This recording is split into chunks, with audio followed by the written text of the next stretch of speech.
Last time on Transformers, Optimus Prime sold his soul to the devil, better known to humanity as Michael Bay, in exchange for 3 hit movies, a shitload of cash, and a newfound popularity in the public eye. But little did he know that the movies would only get worse and worse, leading his audience to an ungodly amount of boredom and stupidity. Still popular and still rich, Prime finds himself hanging on to little dignity and street cred. To make things worse, Bay has lost his connection with the geek community due to rumored changes to the Ninja Turtles franchise. So Prime has been sent out to rebuild the hype for Transformers 4, Explosion of the Boobs. He has been sent to Anime St. Louis with his agent to recruit extras for his next movie. Greetings, humanity. I am Optimus Prime. Who wants to see explosion? Who wants to see giant robots? Who wants to see racial stereotypes exploited to an embarrassing degree? Who wants to see hot ladies insultingly objectified with no identifiable intelligence or personality? Really? Even the women cheered that one? Well, who wants to see Shia LaBeouf? Yeah. Alright, there's some hope for you yet. Well, we're having auditions for Transformers 4 and...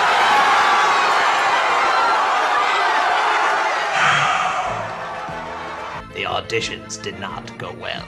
No.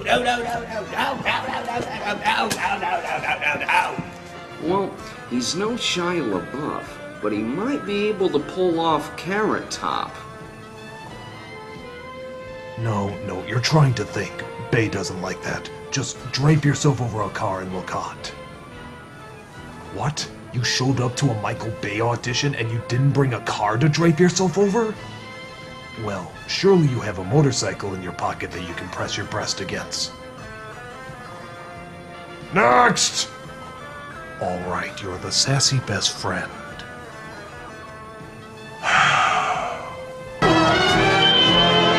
Christ, Jerry, did you see the look on their faces when I mentioned the movie? All that misguided optimism. It's like telling a blind kid they're gonna pet a bunny when really it's a porcupine. Look, the product sells, and you're still popular. So is Jersey Shore. Your last film grossed $1,123,000,000 worldwide. But at what cost, Jerry? At what cost? I told you, $1,123,000,000 worldwide. Now get some sleep. We got more auditions to get through. I'm gonna go do coke off a prostitute who's also doing coke in a hot tub. That's not physically possible. I'll find a way. It wasn't always like this. I used to have credibility, dignity, a hit show that brought joy to millions of children around the world, and not just horny, mentally castrated teenagers. These were the days of the original Transformer cartoon. Transformers, more than meets the eye. Oh, it was violent, and the writing wasn't exactly Shakespeare. But we had a connection to our young audience, an exciting connection that, while not deep or complex per se, supplied an onslaught of creativity, simple fun, and exciting adventure. You may mock its corniness at times, but I assure you, there is more here than Michael Bay has ever put in his perverted sequels. Don't believe me? Well then allow Optimus Prime to show you. The first episode, entitled More Than Meets the Eye, gave us the backstory on our proud history. On the planet Cybertron, intelligent robots that could think and feel inhabited the cities. They were called Autobots and Decepticons. But the brutal Decepticons were driven by a single goal: total domination. In hindsight, we probably should have seen that coming. I mean, they were called Decepticons. Kind of obvious. But we were declaring war at the time on the Trustworthians. That was probably stupid too. We see 2 Autobots, Wheeljack and Bumblebee, ride through a pretty deserted Cybertron until they come across the Decepticons. After them!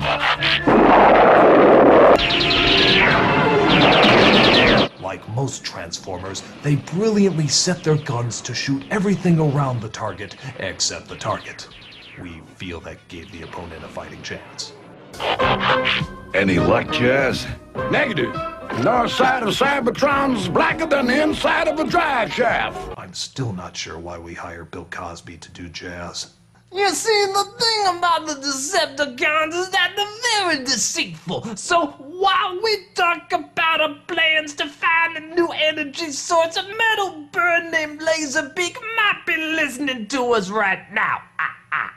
Sure enough, the Decepticons, led by Megatron, are given the information by Laserbeak and his master Soundwave. Autobots are set to launch Megatron. As are we. The Autobots would have lost eons ago if I'd been calling the shots. Starscream. Only a select few ever leave. My time will come, Megatron. Never! Prepare to blast off! Now you might be wondering why a guy who clearly just stated he's going to betray him would be allowed to be kept in. Because he makes great cookies. Starscream cookies are more than meets the icing! You're wrong, Starscream! I'm always wrong! So, while we proud Autobots try to leave Cybertron for a new energy source, the Decepticons attack, thus losing control, leading us to crash on the planet known as Earth. This doesn't put our incredible technologically advanced bodies out of commission for long. Just 4 million years. What do you want? Our boot-up system was Windows 7. I'm surprised we woke up this fast. The Decepticons woke first and tried to destroy our remains while looking for new sources of energy. They do this to still try and take control of Cybertron, which I'm sure is exactly the same right after we left. 4 million years? Nothing much happens in that time. But we escaped and spread out, thus locating the Decepticons trying to find a way to harness energy. I will plunder Earth and steal its precious resources. By leading us to this planet, the Autobots have sealed their own doom. Cliffjumper, what are you doing? I've got Megatron dead center in my viewfinder. It should be noted that the term dead center in my viewfinder is an Autobot phrase meaning slightly to the left, but I'm going to shoot anyway. We Autobots are proud of that phrase.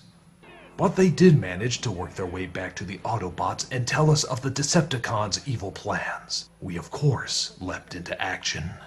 Organize a battle unit. We're going after them. Pow! Jailbreaker! Admit it, you could hear that sound effect for hours. If you could choose the sound of your orgasm, it would be that sound and you know it. Yes! Yes! Yes! Yes! Yes! Oh! Oh! Oh! Of course, it is made better by the calling out of our awesome names. Jailbreaker! Wheeljack! Ironhide! Mirage! Sunstreaker! Sideswipe! Little known fact, here are some of the other kick-ass names that were not used for other Transformers. Cold Iron, Metal Stab, Violent Speed, Dick Thrust, Nut Jab, Jesus Punch, Bill, and Tit Tackler. I'm particularly sad that one didn't make it in. So the Decepticons tried to steal the energy from an oil drill where a kid named Spike and his father Sparkplug, God, I thought our names were weird, noticed the attack. Look! Up there!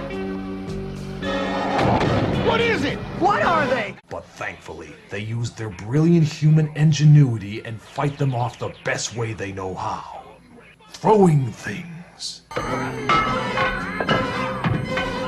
Hit him with a rock! Stop! Let go of my dad!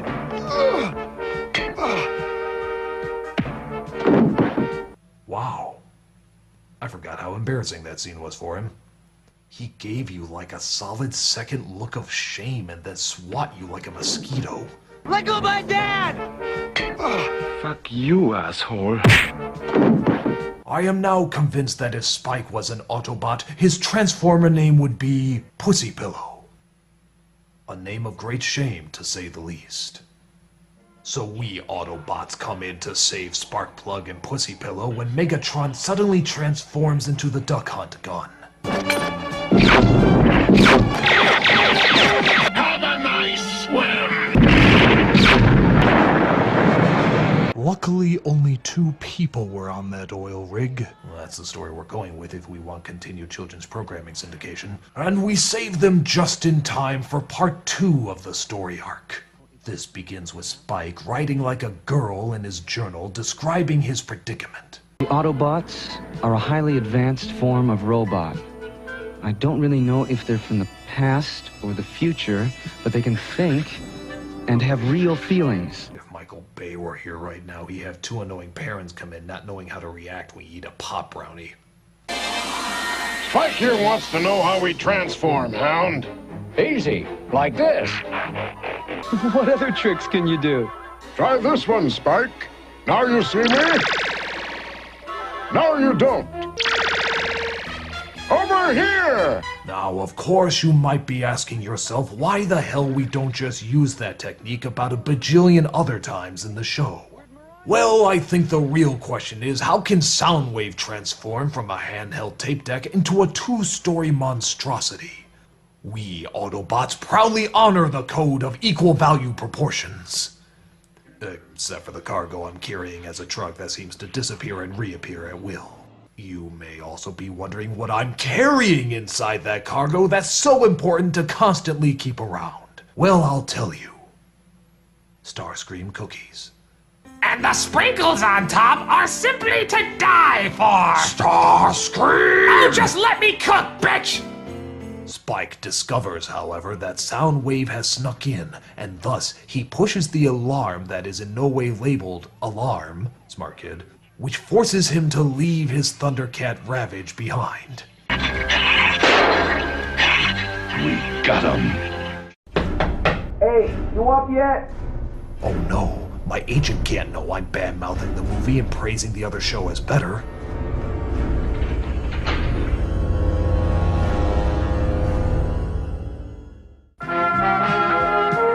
The Transformers will return after these messages.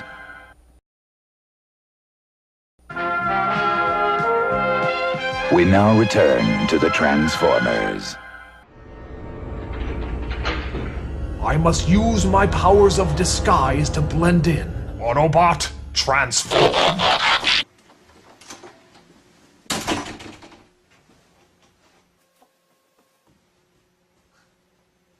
Aw, gee.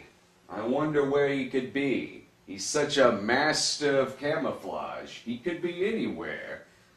So he's obviously this lantern. Transform. Come on, transform. All right. Well, if you're in here, just be downstairs in a little bit.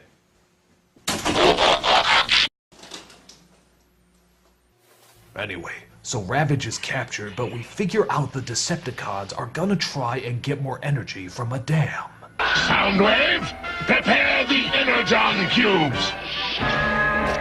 So as you can see, they're being attacked by Cubans. Oh, come on, that joke killed on Cybertron. So Starscream uses one of his deadliest weapons, a slingshot. Wow, I think the only thing we did make a toy out of was the actual toy. Which of course upsets Megatron. You fool, Starscream! Help save the Energon cubes! Get them out of here! You're old, Megatron. Yesterday's model. Junk! That's what you are. Junk! Whoa, did I really just use the J word? You destroy everything you touch, Megatron. Because everything I touch is food for my hunger! My hunger for power! No! I'm going to end your hunger once and for all. Almost trying, but almost doesn't get the job done. You can't stop me! You might be thinking to yourself these punchy one-liners go just a hint too long in this show. But actually, believe it or not, this was the edited version. Here's the longer cut. You destroy everything you touch, Megatron. Because everything I touch is food for my hunger for power! No! I'm going to end your hunger once and for all. My hunger is a hunger that can never be filled. Then I'll fill your hunger's hunger with the hungry taste of victory. Victory for my hunger's hunger, which hungers for the hungry taste of the hunger's hunger that hungers at the belly of all those who hunger for hunger's hunger. I can't think of any more sentences with the word hunger in them. That's why you suck. Die! The Autobots come to my aid, as well as Big Shock, Pussy Pillow here. Easy, Spike. Oh dear. Oh, I should have caught that. Yes, that looks very suggestive. Yeah, we're not doing the children's syndication route without that scene being edited. I am deeply ashamed. Oddly enough, playing that isn't helping. Meanwhile, Starscream and Megatron bitch at each other again like a senile couple. I never did understand why he didn't just propose. Testing the Energon cubes! They work! Of course they work! You didn't know. You never tested them. I proved it. You only proved your defective mentality! You set us back! Not even his cookies can get him out of this one. With just a dash of Starscream!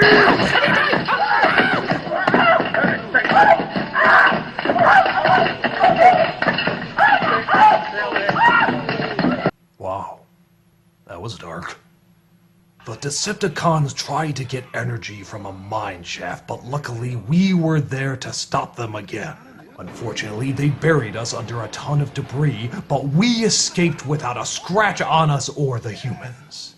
So, just to reiterate, being crushed by a ton of rocks, no problem at all. Crashing the ship into a volcano, 4 million year recovery. It is important to know this, if not, it would sound incredibly stupid. This leads to our conclusion in part 3. Here, we get the idea to fool Ravage into thinking we've revealed our plan and let him go, only to plan a trap to capture the Decepticons. But they didn't fall for it because we're really bad actors. He told me Teletran 1's located a secret supply of rocket fuel. Where? Not too far from here, about 140 kilometers due west. Why, there's enough rocket fuel at that base to make 4 trips to Cybertron. Can't believe he went to the actor's studio. Right on schedule, aren't we? No thanks to you, Starscream. This is why our marriage counselor says we're never going to grow as a couple. You've also made clear your desire to replace me as leader of the Decepticons. Mistake number 1. Now, of course, if I was leading, I would shoot the bastard and not wait for mistake number 2. Hey, look, mistake number 2. It's empty! Now it's my turn! Megatron! Megatron! We attack the rocket base at sunrise! And yet, he still lets him stay. You know, I'm aware of the phrase, keep your friends close and keep your enemies closer. Me, personally, I'm a fan of keep your friends close and kill the son of a bitch who's been betraying you every single chance he gets. It is the Autobot way. So the Decepticons use our trap and turn it into a trap on us, pulling off a deceptive con, if you will. Seriously, I don't know how we didn't put together they were going to be the bad guys with that name. I mean, I'm so embarrassed. They use this time to get enough energy to head back to Cybertron while we prepare to make our final stand. Space cruiser fueled and ready for departure. Prepare for blastoff! You know, it just hit me. Am I the only one who realizes that Soundwave does all the work? And yet we know so little about him. I mean, doesn't someone with that intelligence and passion have any dreams? Soundwave, ready the army! No, I am tired of doing all the work and having no personality. I want a story arc, something that gives me depth. I want a romance, yes, a romantic comedy, perhaps a relationship with the toaster. The toaster can be stuck up and high class. I will be quirky and getting into all sorts of antics. At first she doesn't like me, but then she admires my silly charm. We get to know each other better. But then she discovers I was keeping a secret the whole time. I tried to explain I held this secret because I love her, but she is too emotional and filled with hate, so she decides to marry this snob. A real uptight guy with no funny lines. She is about to be wed at the altar, but then I come stumbling in after going through some sort of comedic chase. I plead myself to her, and at first, it looks like she's not buying it, but then her eyes tear up, she turns around, gives me a hug, the snobby groom is angry, but then my comedic sidekick comes in and punches him. The crowd cheers. I tell the toaster I love her, she says she loves me. We decide to get married, but we do not show it on screen because 2 weddings would just be repetitive. So we end with kind of an open ending, something like we're driving a convertible into the sunset or something. This leaves it open for a sequel. I want to be played by Zac Efron and Natalie Portman as the toaster. There is a bit of an age difference, but I think she looks young enough she can pull it off. Disney has shown interest. Gary Marshall is attached to direct. It will be called Sound Waves of the Heart. It will be rated PG-13 for crude humor and adult situations, but nothing too bad. Just enough to let the male demographic know that it's edgy and will have some gross-out humor for them. And the female demographic will instantly be drawn to the toaster. They will be able to imagine themselves inserted into the role. It will be released in summer, preferably over a holiday weekend. It will break records, win awards. It will be the sleeper hit of the year. No! Damn it. So we have our epic battle, but it appears Megatron still gets away. Or does he? Total victory is within my grasp. Not yours, Megatron! I see that you have learned nothing, Starscream. He learned nothing. If there was a book about how to learn nothing, your picture would be on the back of it. I can't believe we lost Cybertron to these bozos. And my time is now! But one of our Autobots sneaks aboard and sets the ship to fly into the ocean, sinking them into the very depths. Ready, Spike? It's almost time to blast off. I'll be right there, Prime. One more thing. I sure am glad we don't have to worry about Megatron and all those Decepticons anymore. Yeah, you may want to put a ... after that, kid.